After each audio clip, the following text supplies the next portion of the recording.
खुदावन तेरा वचन जिसने मुझे छुआ था आज इनको छुए और कभी ये सेम न रहे।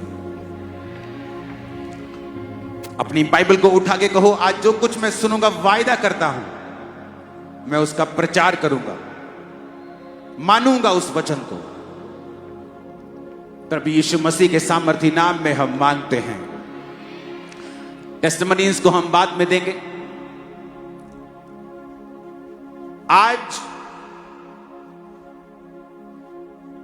बहुत से लोगों की एक शिकायत है परमेश्वर से, डाउट है, प्रार्थना है, एक विचार है उनके दिलों में कि क्या परमेश्वर आज भी चंगा करता है, आज भी क्या वो चमत्कार करता है, क्या आज भी परमेश्वर अपने लोगों को आजाद करता है दुष्ट आत्माओं से। सब भाई बहन बैठ जाइए, जहां खड़े हैं वहीं पे, इधर उधर मत जाइए। जो टेस्टिमनी देने आ रहा है वहीं बैठ जाए, जो दे रहा है वहीं बैठ जाए, देने वाला है वहीं बैठ जाए, वॉलंटियर्स वहीं बैठ जाए, विश्वासी वहीं बैठ जाए, क्योंकि आज मैं आपके मन के विचार को सुन के आया हूं कि क्या परमेश्वर आज जीवित है। क्या जो बाइबल में हम पढ़ते हैं कि उसने अंधों को आंखें दी हैं, उसने जन्म के लंगड़ों को चलाया है, क्या वो आज भी ऐसा करता है? अगर करता है तो मेरी जिंदगी में अभी तक वो क्यों नहीं हुआ? क्योंकि वचन ये कहता है कि परमेश्वर जब सूखे हाथ वाले व्यक्ति के पास गया और यीशु मसीह ने उससे कहा, सूखे हाथ वाले व्यक्ति से, कि अपना हाथ बढ़ा, और वचन कहता है सूखे हाथ वाले व्यक्ति ने जब अपना हाथ बढ़ाने की कोशिश की तो वो बढ़ा पाया और उसका सूखा हाथ चंगा हो गया। इसमें सिर्फ परमेश्वर का रोल नहीं था, इसमें दो जनों का रोल था। एक था परमेश्वर और एक था वो सूखे हाथ वाला व्यक्ति जिसने परमेश्वर की आवाज को सुना कि बेटा अपना सूखा हाथ बढ़ा।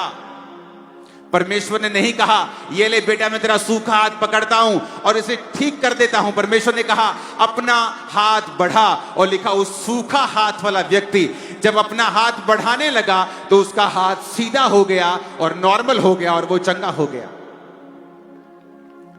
इसका मतलब अगर हमें परमेश्वर से आशीष चाहिए, चमत्कार चाहिए, चंगियाई चाहिए, तो हमें परमेश्वर के वचन को सुनना पड़ेगा कि वो मुझसे क्या कहता है,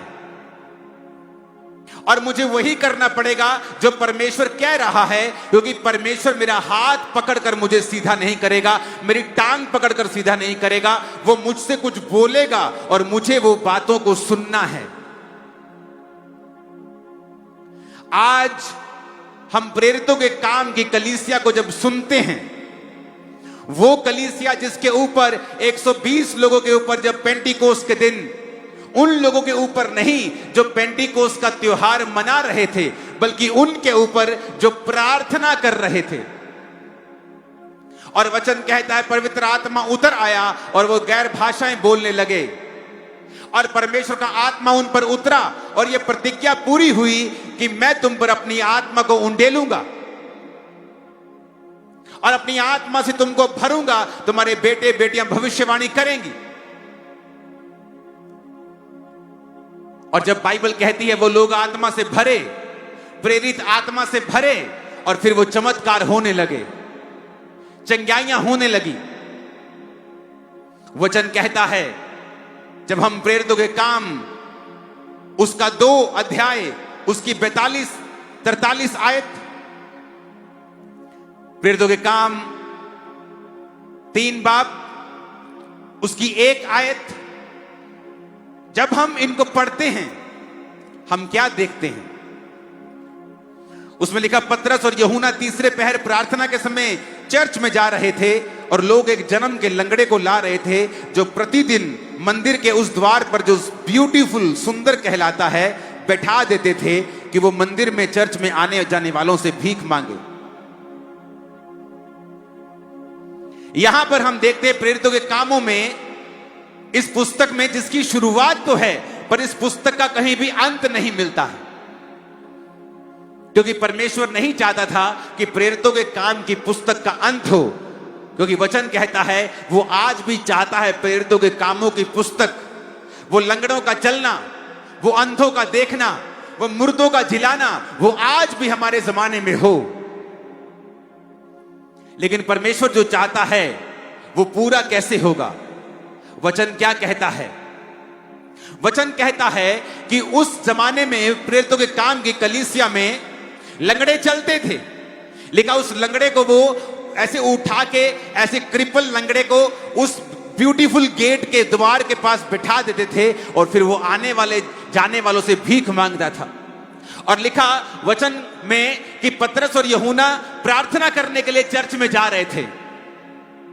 अगर हम ये चाहते हैं कि प्रेरितों के काम वाले चमत्कार मेरी जिंदगी में भी हो, मेरी बेटी की लाइफ में हो, मेरे बेटे की जिंदगी में हो, मेरे फाइनेंस में हो, मेरी शरीर में हो, मेरी बीमारी चली जाए, मेरा लाइलाज कैंसर चला जाए, अगर हम चाहते हैं वैसे चमत्कार जो प्रेरितों के काम में हम सुनते हैं और देखते हैं और पढ़ते हैं, तो हमें वो करना पड़ेगा जो प्रेरितों के काम की कलीसियाओं ने किया है। अगर सूखे हाथ वाला व्यक्ति अपना हाथ ना बढ़ाता और बोलता कि तू खुद ही कर ले, तो परमेश्वर उसको कभी भी चंगा नहीं करते। वचन कहता है अंधे को परमेश्वर ने आंखों के ऊपर मिट्टी लगाकर कहा, थूक से मिट्टी सानी और गीली करके आंखों में लगाया और कहा जा शीलो के कुंड में धो ले। इतना इतना इतना मुश्किल काम क्यों दे रहा है प्रभु मुझे? मैं अंधा हूं, मेरी आंखों पे हाथ रख, चंगा कर, बात खत्म कर। लेकिन परमेश्वर ने कहा नहीं, जा और शीलो के कुंड में धो ले। और अंधा जा रहा है, आंखों में मिट्टी लगी है, पूछ पूछ कर शीलो का कुंड कहां है, शीलो का कुंड कहां है? क्योंकि परमेश्वर ने जो कहा है उसी में चंगाई है। अगर हम ये चाहते हैं कि उस जीसस के टाइम के मिरेकल हमारी लाइफ में हो, अगर हम चाहते हैं प्रेरितों के काम के समय में जो चमत्कार चेलों के द्वारा कलीसिया की जिंदगी में होते थे, अगर आज वो मेरी जिंदगी में हो, तो याद रखिए हमें वही करना पड़ेगा जो प्रेरितों के काम की कलीसिया करती थी। और आज हम देखेंगे कि वो कलीसिया क्या करती थी। परमेश्वर तो सेम है, वो तो एक सा है, वो आज भी लंगड़े चलाता है। आज भी मैंने अपने मिनिस्ट्री में, अपने क्रूसेड्स पे 1 नहीं 2 नहीं 10 नहीं अनगिनत लंगड़ों को चलते देखा है जिनके के पास सरकारी सर्टिफिकेट है कि ये डिसेबल्ड हैं, ये चल नहीं सकते, सरकारी सर्टिफिकेट है। और उन लंगड़ों को मैंने मीटिंग में चलते हुए देखा है, मंदबुद्धि बच्चों को हील होते हुए देखा है, रोगियों को चंगा होते हुए देखा है, रसौलियों को शरेआम निकलते हुए देखा है।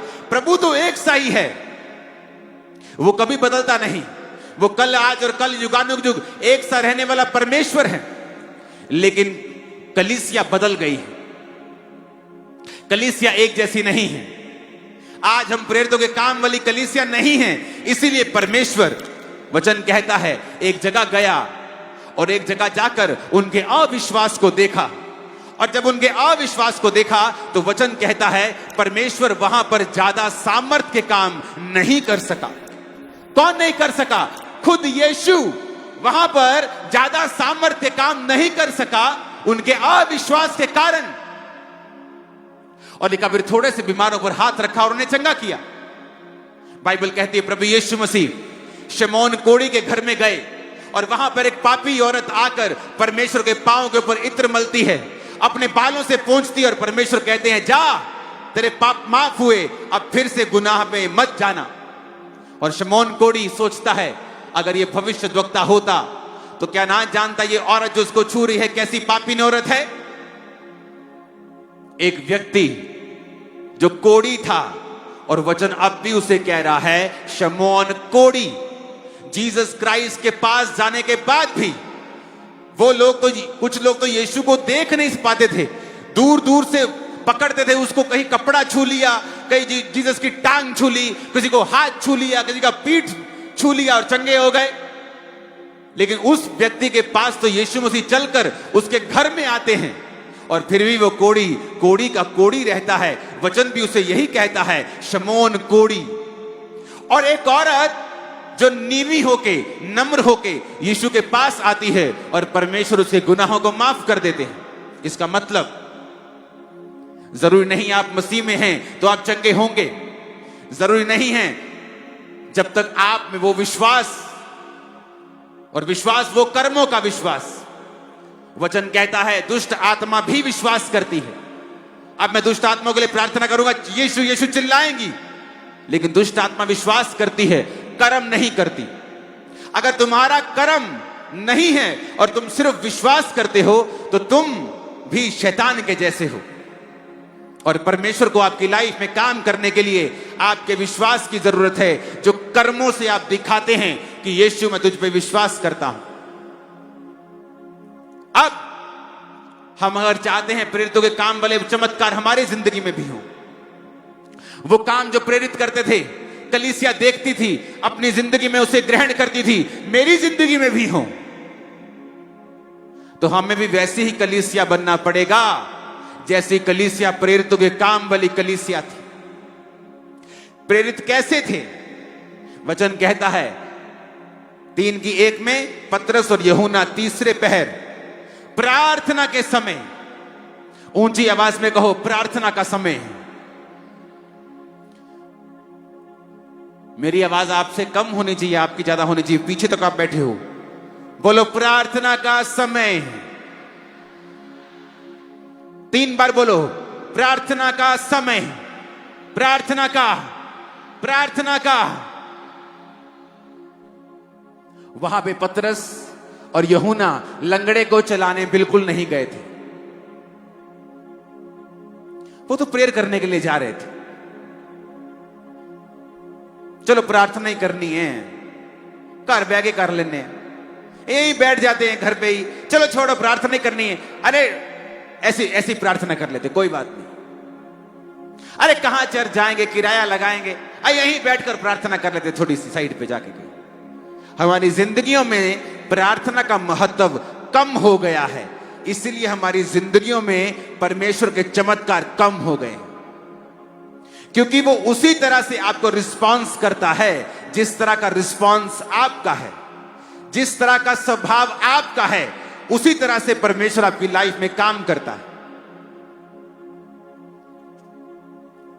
आज मैं आपको दिखाऊंगा, वचन कहता है जब शाऊल कलीसिया को सताता था और उस पर परमेश्वर की मार आई और वो रास्ते में अंधा हुआ, तो वचन कहता है वो 3 दिन तक, प्रेरितों के काम 9 उसकी 8, तब शाऊल भूमि पर से उठा, उसने आंखें खोली तो कुछ दिखाई नहीं दिया। वे उसका हाथ पकड़ के उसके दमिश्क में ले गए और 3 दिन तक वो ना देख सका, ना खाया ना पिया। दमिश्क में हनन्याह नामक एक चेला था, उससे प्रभु ने दर्शन में कहा, हे हनन्याह। उसने कहा हां प्रभु। प्रभु ने उससे कहा उठकर उस गली में जा जो सीधी कहलाती है, और यहूदा के घर में शाऊल नामक एक तरसुस वासी को पूछ, क्योंकि देख वो प्रार्थना कर रहा है। क्योंकि शाऊल जो था वो यहूदी था और वो प्रार्थना की पावर को जानता था, वो प्रार्थना की शक्ति को जानता था। और वचन कहता है जब वो बैठकर प्रार्थना कर रहा था, उपवास सहित प्रार्थना कर रहा था, तो परमेश्वर को हिलना पड़ा और परमेश्वर ने अपने चेले से कहा, हे हनन्याह उठ, जो सीधी गली कहलाती है उस गली में जा, जो सीधी कहलाती है, स्ट्रेट स्ट्रीट जा, और उस गली में जाके पूछ एक तरसुस वासी, क्योंकि देख, अपने पड़ोसी को बोलो देख वो प्रार्थना कर रहा है। पतरस और यूहन्ना तीसरे पहर मंदिर में, चर्च में जा रहे हैं, किस लिए? प्रार्थना करने के लिए, और रास्ते में उनको लंगड़ा मिलता है और वो उसको चला देते हैं। प्रार्थना का महत्व, प्रार्थना की इंपॉर्टेंस कितनी है आपकी जिंदगी में? क्या मायने रखती है प्रार्थना का जीवन आपकी लाइफ में? पूरी प्रेरितों के काम की कलीसिया पढ़ो, पूरा प्रेरितों के काम क्या क्या हुआ। जहां जहां प्रार्थना हुई है वहां वहां परमेश्वर ने मूव किया है। जहां जहां प्रेयर हुई है परमेश्वर ने वहां पे शिरकत की है। जहां जहां प्रार्थना हुई है परमेश्वर ने वहां वहां अपने दर्शन दिए हैं। जहां जहां प्रार्थना हुई है वहां वहां परमेश्वर ने लोगों को चंगा किया है। और जिन्होंने सिर्फ विश किया है, काश मैं चंगा हो जाता, काश परमेश्वर मुझे चंगा कर दे, काश मैं भी अमीर होता, काश मेरी जिंदगी में यह दुख ना होता, वो उसी दुख में पड़े रहते हैं, क्योंकि जिंदगी आपको वो नहीं देती जो आप डिजर्व करते हैं। जिंदगी आपको वो देती है जिसके लिए आप फाइट करते हैं। और वचन कहता है, परमेश्वर ने कहा हनन्या तुझे जाना होगा।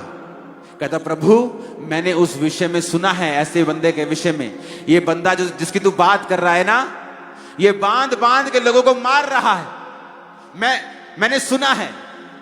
जीसस ने कहा जा, ये मेरी ओर से ठहराया गया है, क्योंकि वो अब मेरा प्रचारक बनेगा। और वचन कहता है वो गया और उस पर हाथ रखा, आंखों से छिलके गिरे और वो देखने लगा। ऊंची आवाज में कहो आमीन। कुरनेलियस नामक एक व्यक्ति प्रार्थना कर रहा था और वो बड़ा दान देने वाला आदमी था। जब प्रार्थना कर रहा था तो दूत उसके सामने खड़ा हो गया कि जा और फलाने फलाने शहर में एक चमड़े का धंधा करने वाला व्यक्ति है, उसके पास पतरस आया है, उसको बुलवा ले। पतरस प्रार्थना कर रहा था उधर, और प्रार्थना करते करते जो भूख लगी और वो प्रेयर करता करता बेसुध हो गया। और परमेश्वर ने दर्शन देके कहा जा, 3 मनुष्य ये तेरी खोज में आए हैं, ये मनुष्य जा और उनके साथ उस नगर में कुरनेलियस के घर में जा, उनको प्रचार कर, क्योंकि वो अन्य जाति था। तो परमेश्वर ने उसे विजन दिखाया कि ये जानवर, ये सांप, इसे मार और खा। और उसने कहा प्रभु मैंने अशुद्ध वस्तु नहीं खाई है। तो परमेश्वर का मतलब था कि अब तू प्रचार कर अन्य जातियों में भी। कब? जब वो प्रार्थना कर रहा था। कुरनेलियस जब पतरस उसके घर पहुंचा तो पूरा घराना बचाया गया। क्यों? क्योंकि वो प्रार्थना कर रहा था। लंगड़ा चला, क्यों? क्योंकि वो प्रार्थना करने के लिए जा रहे थे। प्रेयर कहां है आपकी चर्च? क्या आप नहीं जानते, अगर आप प्रार्थना नहीं करेंगे परमेश्वर मूव नहीं करेगा। अगर आप प्रेयरलेस हैं तो आप परमेश्वर से दूर हैं। अगर आप सिर्फ विश करते हैं, आस रखते हैं, तो आप में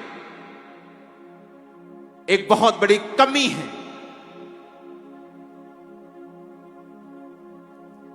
आपकी प्रार्थना कहां है चर्च?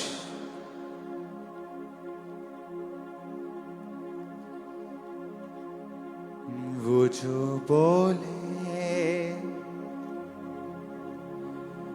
बंधन खोले, जकड़े छूटे, वो जो बोले, वो जो बोले बंधन खोले, जकड़े छूटे, वो जो छूले। ऊंची आवाज में कहो थैंक यू जीसस। बाइबल कहती है परमेश्वर के चेले याकूब को पकड़ लिया और तलवार से मार दिया।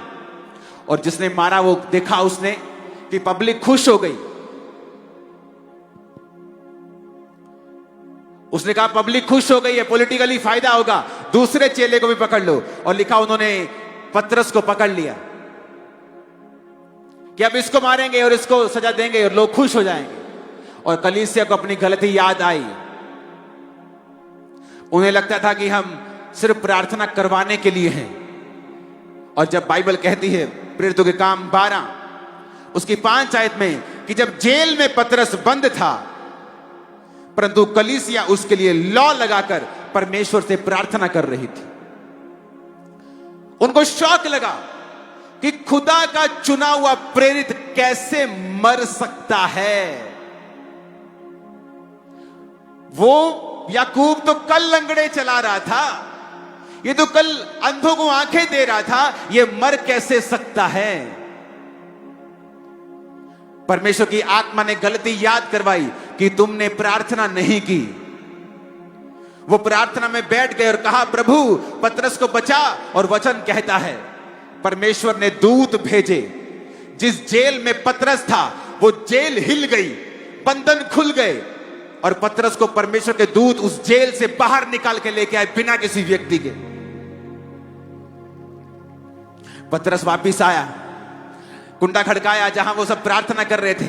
औरत आई, देखा और वो देख के शॉक हो गई, पतरस कैसे आ सकता है, जेल से बाहर कैसे आ गया ये। अंदर गई भागी भागी, कहती क्या हुआ क्या हुआ। बाहर पतरस का शायद दूत खड़ा है, पतरस तो नहीं आ सकता, जेल में कौन, किसी की हिम्मत है जेल तोड़ने की। पर कलीसिया प्रार्थना कर रही थी। शैतान लड़ेगा आपसे जिस दिन आप प्रार्थना करने लगे। वो फाइट करता है जब आप प्रार्थना करते हैं। व्हाट्सएप याद आएगा, दुख याद आएंगे, मेंटल चीजें याद आएंगी, नेगेटिव चीजें याद आएंगी। टीवी का सर्वश्रेष्ठ आपका मनपसंद प्रोग्राम आपको याद आ जाएगा। आपका परम मित्र आपको फोन कर देगा, आपको व्यभिचार की बातें याद आएंगी। क्यों? क्योंकि शैतान जानता है जिस दिन आप प्रार्थना करेंगे स्वर्ग मूव करेगा आपके लिए। जिस दिन आप प्रार्थना में बैठ जाएंगे, वो शैतान जानता है। शैतान तो जानता है, पर कलीसिया मूर्ख की तरह बिहेव करती है कई बार और प्रार्थना नहीं करती, और फिर भी एक्सपेक्ट करती है कि परमेश्वर मेरी जिंदगी में चमत्कार करे। परमेश्वर कैसे करेगा? उसने दुनिया में रूल बनाया है। धरती का एक रूल है, जब तक आप परमेश्वर को इनवाइट नहीं करेंगे, आपके नाम पर जो रजिस्ट्री धरती की है वो उस रजिस्ट्री जो आपके नाम हो गई है, जैसे आप किसी अपने मित्र को एक घर भेंट कर दें कि चल मेरे पास 5 घर हैं, एक घर में तुझे भेंट करता हूं। आप वो परम मित्र अगर जेंटलमैन होगा तो फिर आकर हर 2 महीने में नहीं कहेगा मेरा घर ठीक है ना, जो मैंने तुम्हें दिया था ठीक है ना। अपने आप नहीं आएगा उस घर में, क्योंकि वो जेंटलमैन है। अगर उसका बर्थडे है वो वेट करेगा कि वो उसको इनवाइट करे, क्योंकि वो जेंटलमैन है। परमेश्वर को जानता है आपकी जिंदगी में क्या चाहिए, आप जिंदगी में किस सिचुएशन से होकर गुजर रहे हैं, आपके दुखों को, आपकी बीमारियों को वो जानता है। लेकिन वो आशा रखता है कि आप उससे कहें, प्रार्थना करें कि प्रभु मेरी जिंदगी में आए और ये फलाना फलाना काम मेरी जिंदगी में करें। हालेलुया। ऊंची आवाज में कहे हालेलुया।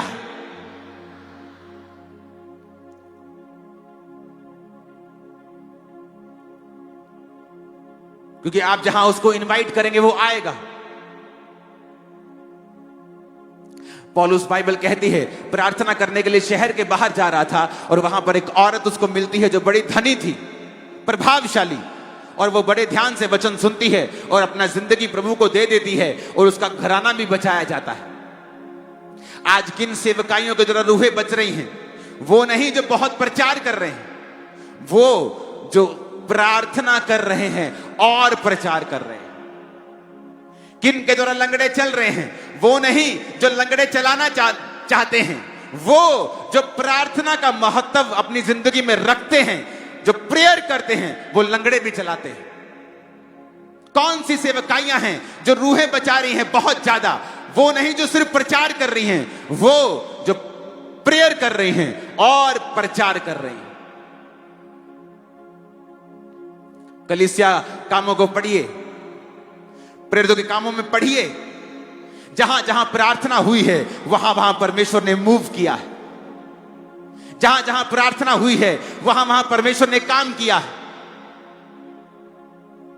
जिस जिस व्यक्ति ने प्रार्थना को महत्व दिया है, प्रभु ने उसकी जिंदगी में बड़े काम किए हैं। ऊंची आवाज में कहिए हालेलुया।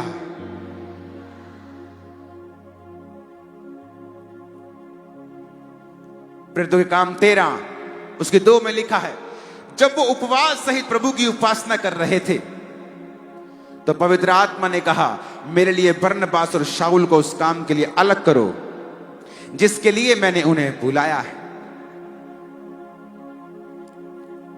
सब कहो आमीन।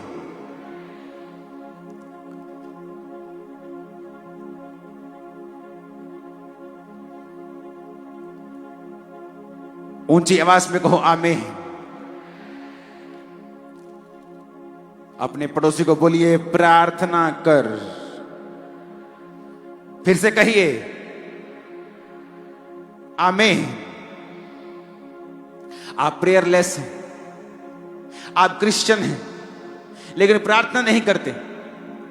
आप भले आदमी हैं, आपने किसी का कुछ बुरा नहीं किया, लेकिन फिर भी शैतान आपकी लाइफ पर कॉन्टिन्यूस अटैक करता रहेगा।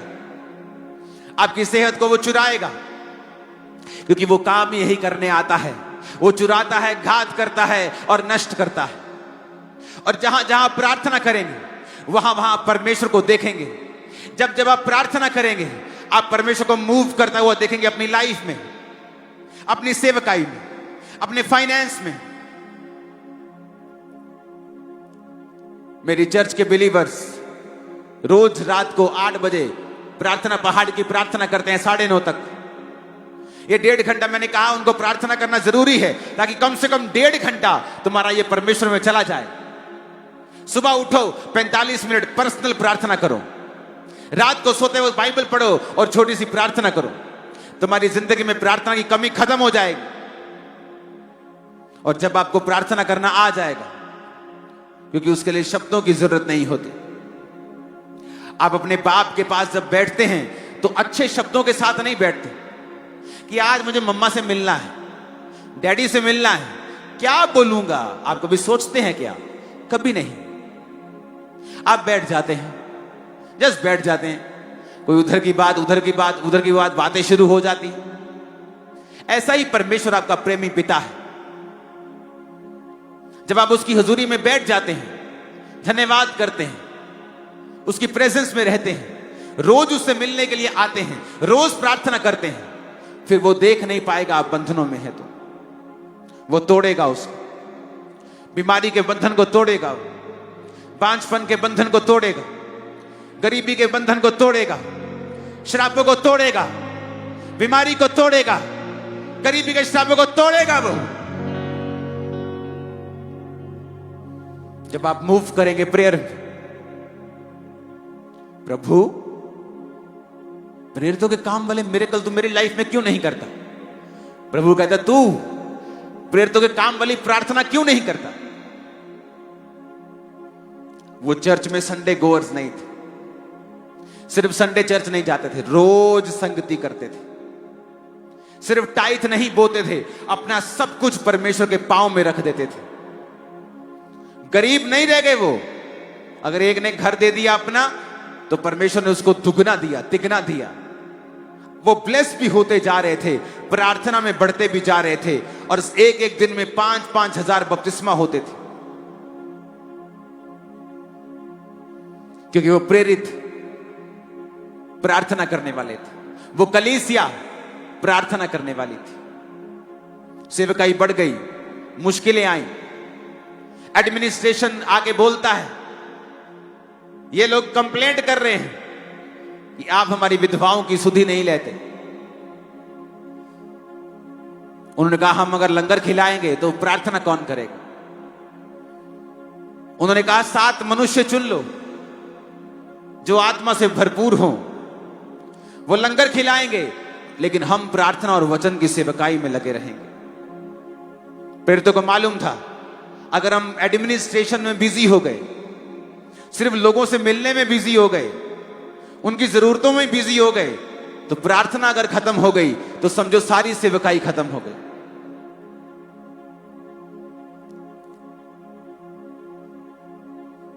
अगर प्रार्थना खत्म हो गई तो समझो सब खत्म हो गया। अगर प्रार्थना में कमी है तो समझो सब गड़बड़ और सब घोटाला है, सब तरफ कमी है। मेरी पत्नी प्रार्थना करती, तुम अंधे रहना चाहते हो क्या? तुम नहीं चाहते परमेश्वर तुमसे बात करे, तुम्हें छुड़ाए, तुम्हें शांति दे, तुम्हारी अगुवाई करे, तुम्हें दिखाए कहां रॉन्ग है, कहां कुछ सही है? तुम नहीं चाहते हो क्या? अगर तुम भी चाहते हो तो तुम्हें भी प्रार्थना करना पड़ेगा। आज जब कलीसिया प्रार्थना नहीं करेगी, वो नहीं देखेगी परमेश्वर को मूव करते हुए। वो अच्छी होगी, भली होगी, संडे चर्च गोअर होगी, लेकिन अपनी जिंदगी में परमेश्वर के बड़े कामों को नहीं देख पाएगी। एक importance, very important prayer very important. पतरस यूहन्ना स्पेशली प्रार्थना करने के लिए चर्च में जा रहे हैं, स्पेशली तीसरे पहर। कोई शाम को प्रार्थना करने के लिए स्पेशल शहर के बाहर जा रहा है, स्पेशल प्रार्थना करने के लिए जा रहे हैं। और हमारी प्रार्थना में व्हाट्सएप ऑन रहता है, मोबाइल की घंटी बिना साइलेंट मोड में रहती है। कोई भी आपको कॉल कर सकता है, आप फोन उठाएंगे, कोई भी आपको मैसेज कर सकता है, आप उसका जवाब देंगे। और इधर आप प्रार्थना कर रहे हैं और उधर आपका फोन बज रहा है, आपका टीवी ऑन है। आपकी बाइबल कहती है कि कुंडी लगा के प्रार्थना करना, विदाउट डिस्टर्बेंस, विदाउट डिस्ट्रैक्शन, और परमेश्वर से अपने पिता से गुप्त में प्रार्थना करना। तेरा पिता जो गुप्त में देखा, पब्लिकली तुझे रिवॉर्ड करेगा। तुम्हारे रिश्तेदार तुम्हारे रिवॉर्ड को देखने वाले हैं आज के बाद।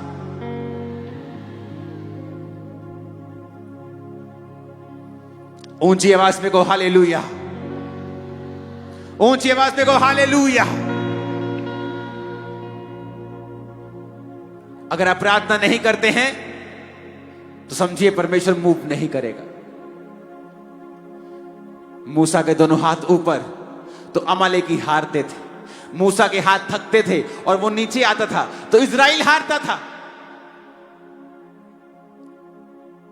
आप चाहे चुने हुए हैं, प्रभु ने आपको शैतान के चंगुल से निकाला है, आपने मिरेकल्स देखे हैं, लेकिन अगर ये हाथ नीचे रहेंगे तो हार पक्की है, चाहे हम जितने मर्जी अच्छे क्रिश्चियन और बुलाहट के साथ बुलाए गए क्यों ना हो। वचन ऐसा कहता है, मैं नहीं कहता।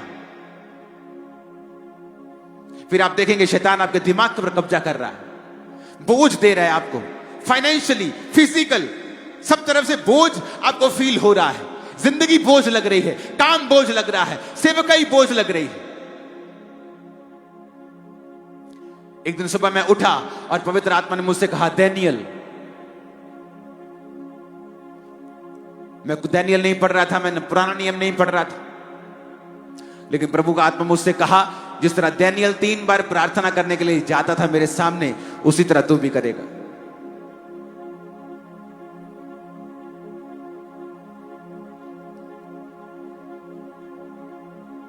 अगर आपको बड़े काम करने हैं, आपको समय बिताना होगा। किसी को मालूम नहीं कि प्रार्थना का समय क्या कितना होना चाहिए, मेरी प्रार्थना कितनी है, लेकिन आज प्रभु ने मुझसे कहा मैं आपसे बात करूं सिर्फ झारखंड के पहले दिन कि 5.5 घंटे रोज प्रभु ने मुझसे प्रार्थना करने के लिए कहा। एवरी डे तुझे रोज करनी होगी, एवरी डे, रोज। आपको लगता है ये सेवकाई बड़ी है, सैकड़ों ब्रांचेस हैं, लाखों लाखों, गिनती नहीं हो पाती। जब टेंट लगता है तो बोलते हैं यार क्या लगा रहे हो तुम, कैसे लोग आएंगे, ये तुम किलोमीटर में टेंट लगाते हो क्या? जब लोग देखते हैं भरते जा रहे लोग, भरते जा रहे लोग, भरते जा रहे लोग, आते जा रहे, आप पता नहीं कहां से आ रहे। आपको लगता है कि बहुत इस पे हमने करोड़ों खर्चा किया इसकी एडवर्टाइजमेंट पे, नहीं। प्रेयर्स वो करती है जो आपका पैसा नहीं कर सकता। वो आपके हृदय में डालता है परमेश्वर, जब प्रार्थना होती है वो आपके हृदय में डालता है, चल क्रूसेड पे, चल मीटिंग में।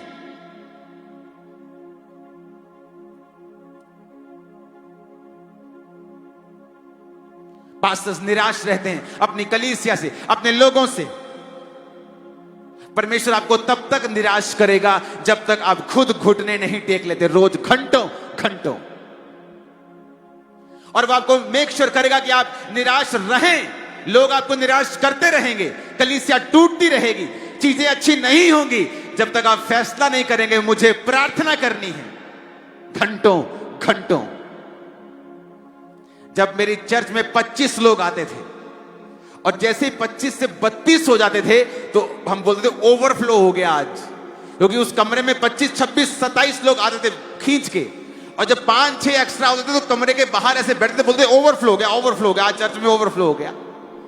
मेरी प्रार्थना तब भी उतनी थी। जब 500 लोग हुए विजिट पे जाना है, उधर फोन आ रहा है, उधर फोन हो रहा है। परमेश्वर ने कहा नहीं, अपने आप को इतना बिजी नहीं करना कि तुम्हारी प्रेयर लाइफ खत्म हो जाए। इसलिए मेरी प्रार्थना का जीवन 2004 में मसीह में मैं आया और 2005-6 से लेके आज तक 20 साल से मेरा सेम प्रेयर लाइफ है।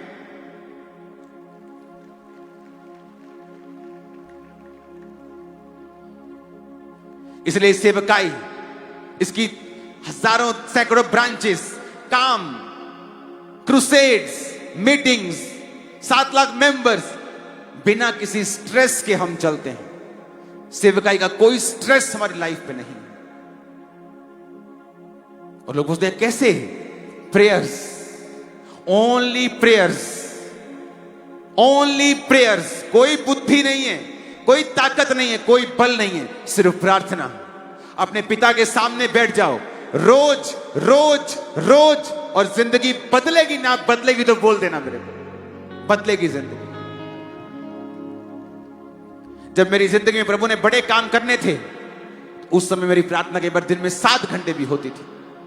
मेरी टीम को मालूम होता था, मैं आता था ये प्रार्थना करते 3-4 घंटे में खिसकना शुरू होते थे कि मेरा 4 घंटे 3 घंटे हो गया, मैं चला, तू बैठ जा। इशारे करते एक दूसरे को, तू बैठ जा, मैं निकलने वाला हूं, तू हारमोनियम पकड़, मैं निकल रहा हूं, तू पकड़, मैं निकल रहा हूं। और मैं बैठा रहता था रोज, बिना किसी विषय के बैठता रोज रोज रोज।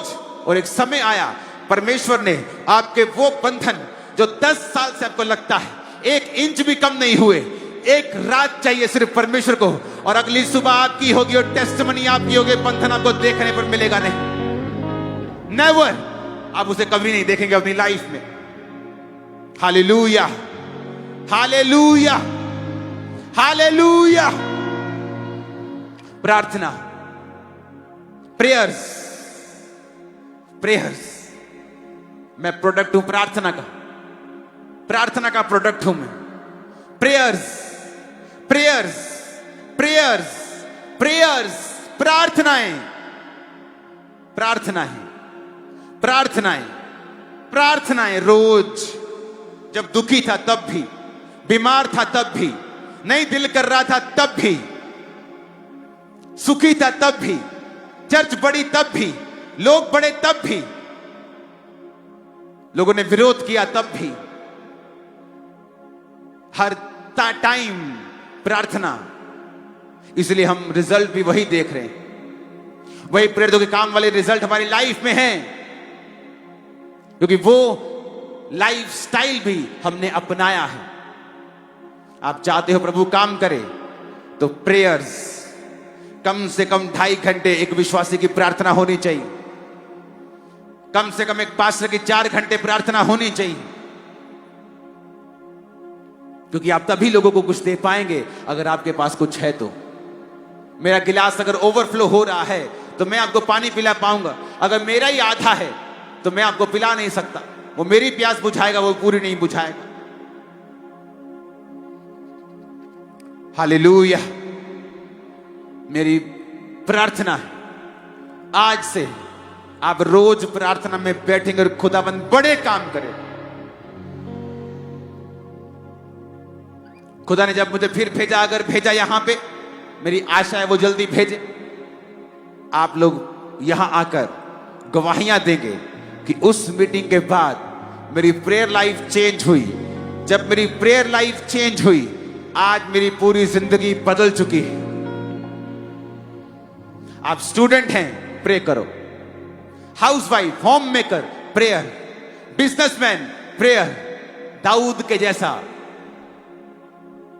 कोई राजा जिसको दिन में 10 चीजें करनी है, 10 लोगों से मिलना है, पूरा राज्य संभालना है, और वो कहता है मैं दिन में 7 बार तेरी स्तुति करता हूं। आत्मिक चीजों को पीछे करके हम आगे नहीं बढ़ पाए। आज के बाद घर में जाइए, अपने समय को बांटिए। अगर आप प्रार्थना पहाड़ के साथ नहीं जुड़े हैं तो अपनी प्रार्थना को किसी भी समय अलग कर लीजिए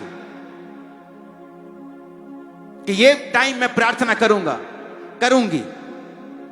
एक पवित्र समय साइड पे रख दीजिए। रोज खुदा से बात कीजिए, रोज उससे मिलिए, रोज उसके साथ बैठकर वर्शिप कीजिए उसकी। मैं आपको दावा करता हूं आपकी जिंदगी आज रात के बाद कभी सेम ना होगी। आमीन। ऊंचाई आशीष हमारी है चर्च। मैंने कहा आमीन। ऊंचाई आशीष हमारी है चर्च। अपने हाथों को उठा लीजिए।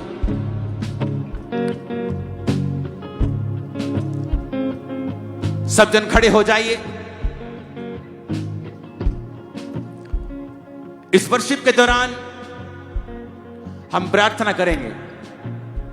हम दोनों आपके लिए प्रेयर करेंगे कि शैतान के बंधन आपकी स्पिरिचुअल लाइफ से टूट जाए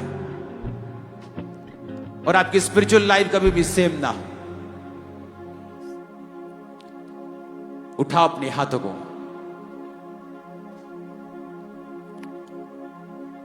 खुदा बाप, आज तेरी कलीसिया को वैसा ही जीवन दे जैसा तूने तब दिया था।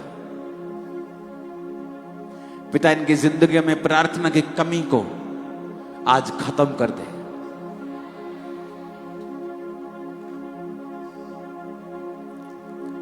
प्रार्थना की कमी मेरे भाइयों, इन बहनों, इन सेवकों, इन जीवनों से जिसके भी लाइफ में है, उस प्रार्थना की कमी को दूर कर दे खुदावन।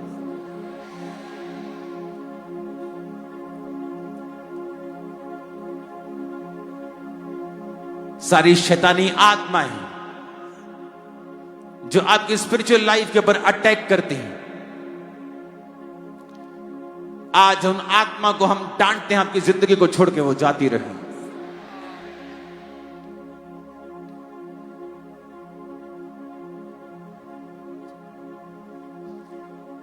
तेरी रहमत से तू देता है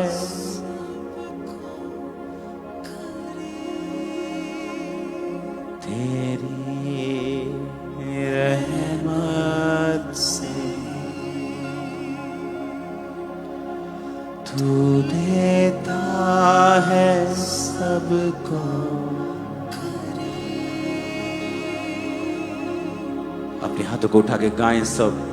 हजारों जुबानें गाएं तेरा ही नाम दोहराए, यीशु तू पवित्र है।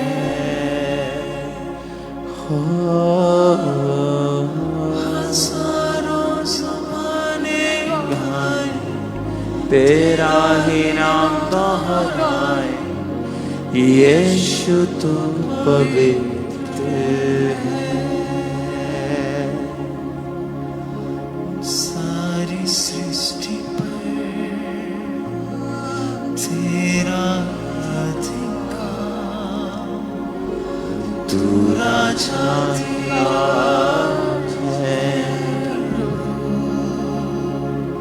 तुझसे है ज़मीन, तुझसे आसमान, जग का तू मालिक प्रभु, करते हैं सजदा, इबादत और तेरी सलाह करते